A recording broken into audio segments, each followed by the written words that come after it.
Hey people, so yeah, I know 4 videos in a day.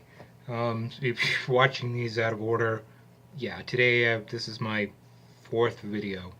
I usually don't do this many videos in a day, but it's been that kind of day. Um, so I had the last video, the last 2 videos have all kind of been on the same topic. I did the review of My Mistress, the 2014 version. I have not seen I didn't see the original version, the French version, but hopefully I can track that down someday and watch it. But then that got me thinking. I wanted to watch Secretary again. I had not seen that movie um, in years. Uh, Last time I saw it, I was living in Los Angeles, and that was many, many, many, many years ago. So, um, I just finished watching it.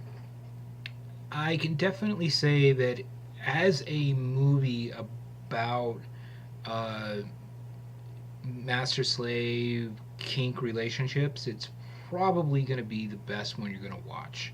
It's a movie that if people are in this lifestyle or just getting in this lifestyle, I absolutely recommend to watch. I don't. It's not on Netflix or Hulu or any of those ones. You can rent it on Amazon, um, but beyond that, you're gonna have to go to some nefarious sources, which is how I saw it, and I'll put a link to that below. But Secretary is an interesting movie. There was a couple things I didn't like about it, but I think as a movie about a DS relationship, which is what the movie is ultimately about, it's an interesting way of getting to it. I'm gonna get into some spoilery stuff, so I'm only 2 minutes and some odd seconds into it. So if you want to go away, watch the movie, and then come back. Like I said, I have a link below. I don't know how long it's going to be active, but we'll see what happens. If you are watching this sometime in the future and that link doesn't work, tell me, and I will try to change that link to one that is active. But for right now, it is as I'm recording this video, it is active. I just literally watched it. Um, this movie did a few things right and a few things wrong. As I'm saying, I'm not judging this movie as a movie. I'm judging it as a kink movie. I'm judging it as a BDSM movie. Um, there's a lot of little things that were right and some things that I just felt were a little wrong. Um, One of the, like I said, overall, this movie gets the feelings more than anything else right. The the Maggie Gyllenhaal's character, she we find when she finds DS, it doesn't just become a thing to do; it becomes a need.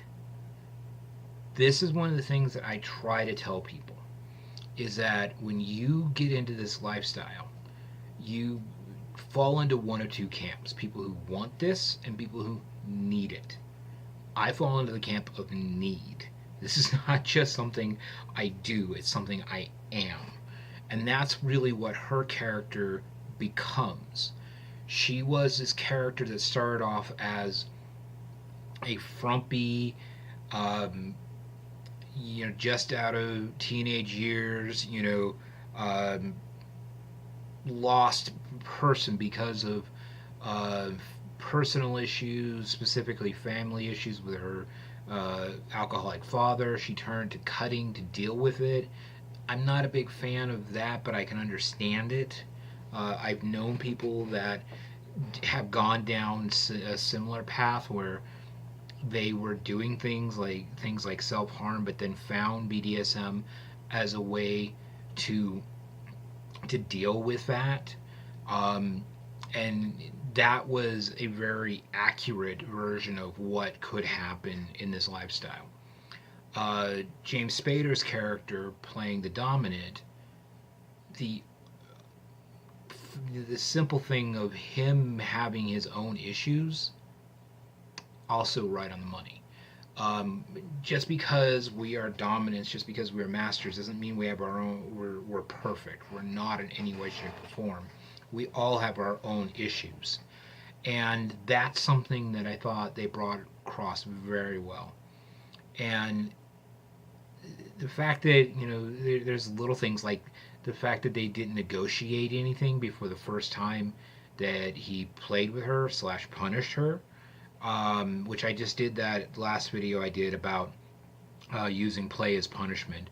If you want to hear more of my thoughts of that, go watch that video. But he didn't get permission, he just did it. That kind of is not right.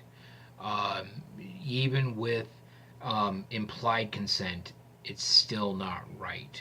That I think was kind of them taking a lot of liberties. The ex-wife coming in and turning to her, to Maggie's character and calling her submissive. I don't like using submissive as a negative. It's not. It's not a negative thing in any way, shape, or form. If that's who you are, great.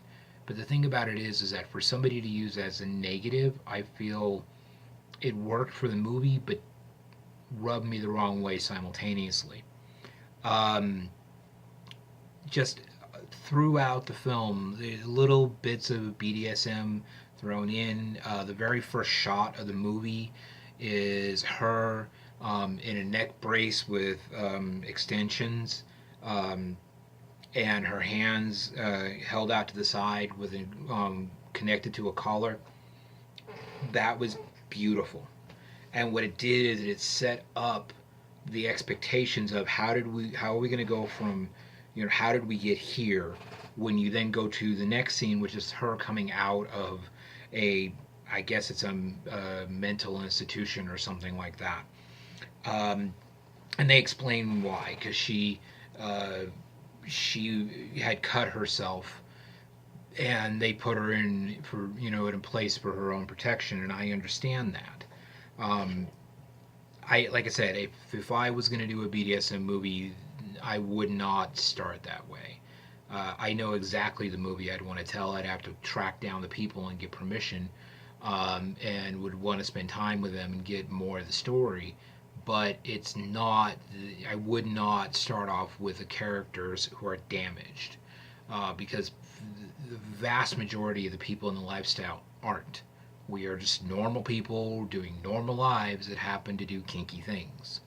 Um, yeah, so the whole thing of her, being a cutter and all of this stuff, and then finding kink as a way to deal with that, I think for a certain percentage of the people in the community is accurate.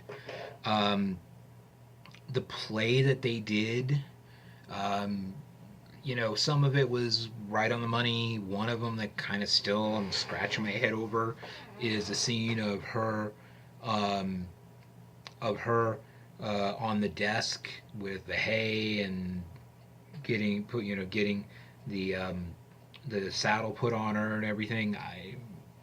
Pony play is its own thing. That's not usually part of pony play, but you know that the way that it was done in there is not typically part of pony play, but it is something that if that's what they want to do, totally cool with it. One of the couple part of the movie that I thought was really funny was when uh, she got fired, walked away, and but then continued to actively pursue the lifestyle, and she wound up having dates with three people that just were wrong. You know, what they were doing was not necessarily wrong. I don't see any issue with what they were doing. Start off with the first guy She said that he grabbed her nipples before they even got in the car. Okay, that's something that should have been negotiated. No problem. That's something right there. I can tell you that's the issue. That's where the issue is with that. They did not negotiate that. Second guy was a was a guy that just he said something that I went. That's just been something that no, I don't see anybody saying. He had a pee fetish, and his fetish was to have girls pee on the deck of his, outside, near his pool. And then he turns around and says, "I thought you were a masochist." Well, it's not the same thing at all. It's not. I'm sorry, but just not. Just because you have a fetish for somebody, watching somebody pee does not mean that they are necessarily, the person who would be doing it is necessarily a masochist. A masochist is a completely different thing from that. Now, those two people might exist together, but they aren't the same thing. They are two different things. The third guy she went out with was a submissive who had a fetish of being tied up to a stove while all of the burners were lit, and she threw tomatoes at him. And the thing about it is that I hate to tell people this, but you know what? You can't turn a submissive into a dominant. It's just not possible. Can they do dominant things? Yes. But if somebody is submissive, that's the only thing that's going to make them happy is being submissive. So those three examples right there, I have issues with all three of them, but I can see if somebody like me can see where it went wrong, why it didn't work, because there are people out there that do that kind of shit, and I kind of sit back and laugh at them because that's not how this works.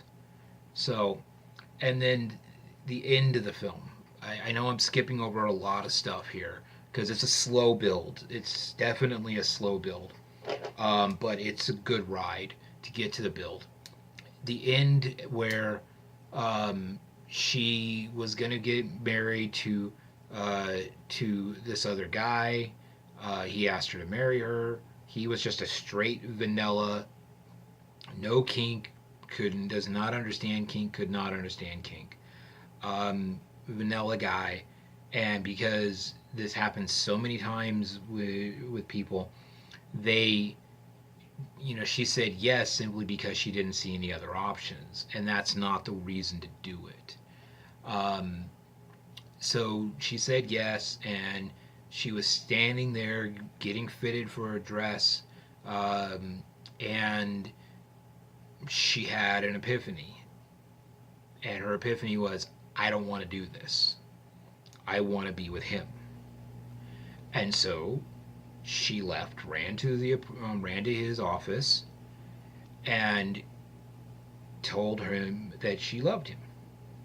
And the thing is that he is such a closed off person that I don't think he really understood how devoted she was. And so he tested her. Now, this is not, again, uncommon. It's not uncommon for a dominant to test a submissive by having them do something that is going to be strenuous and strainful and potentially um, something that is not going to be comfortable. All he had her do is she went over, sat in his chair. He told her to put her hands on the desk and feet on the floor and not to move until he came back. He didn't come back for 3 days. And the friends and the family and everybody else just were there was one of her, I guess, I wasn't exactly sure where it came from. I guess it was like the sister of the guy she was gonna date, gonna marry, or something, came in with a bunch of feminist literature, which I thought was hysterical. The priest tried to, say, yeah, this is, in the Bible, da da da da da, and that didn't do anything.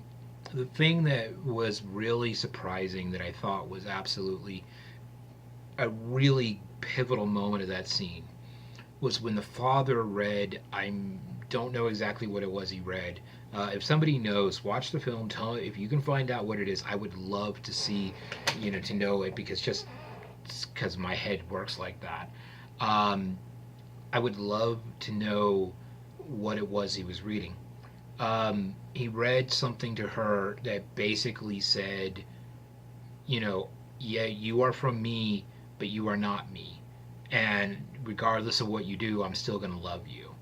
And that was a major thing for her. I think that was one of those things where she just kind of, she was determined to stay at all costs. I mean, her fiance came in and ripped her away from the desk. She need him in the you need him in the dick, and then went back right to the spot. So everything. I mean, it's got to a point where there was local news and all this other stuff. And the thing about it was, do I see that happening in real life? Probably not.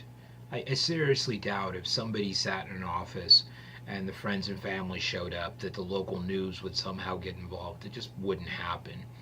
But regardless, the thing about it is that overall, the end of this movie is beautiful. The scene where he takes her out of the office, takes her back to his place, bathes her. She says that they had a conversation about all of her scars. Regardless of the fact that Maggie Gyllenhaal was naked during the scene, um, that's not important. I mean, yeah, I'm not going to say I didn't enjoy that, but I thought the emotion in the scene needed that. It needed that impact, and that's what worked. But again, at the end of the movie, she's still that brat. She's still the brat that does things specifically to get punished. She talked about the honeymoon, and they showed a little clip of them in the forest of her tied up to a tree and him fucking her. Again, can't say I haven't done something similar. Can't say I won't do something similar. It's very realistic for this lifestyle. And the fact that she was in a black wedding dress was also kind of a turn on to me. I have a whole on one of my big list of sexual things to do involves a wedding, but it's not something I could ever really accomplish. But yeah, I mean, this was just one of those movies that, like I said, I wish there was a better BDSM movie that I could recommend, but this is kind of the best of all of them. I just think overall, if you're new to this lifestyle or if you haven't seen it already, definitely go find it. Um, you can rent it on Amazon. You can rent it on. I'm not sure if you can rent it on YouTube. I seriously doubt you can, but who knows. And then of course, like I said, I'm gonna have that link below that as far until it's taken down, it's active. Keep in mind that it is on a kind of a skeezy site, so ad blockers, ad blockers, ad blockers. So yeah, that's going to be kind of it for now. Be well and safe.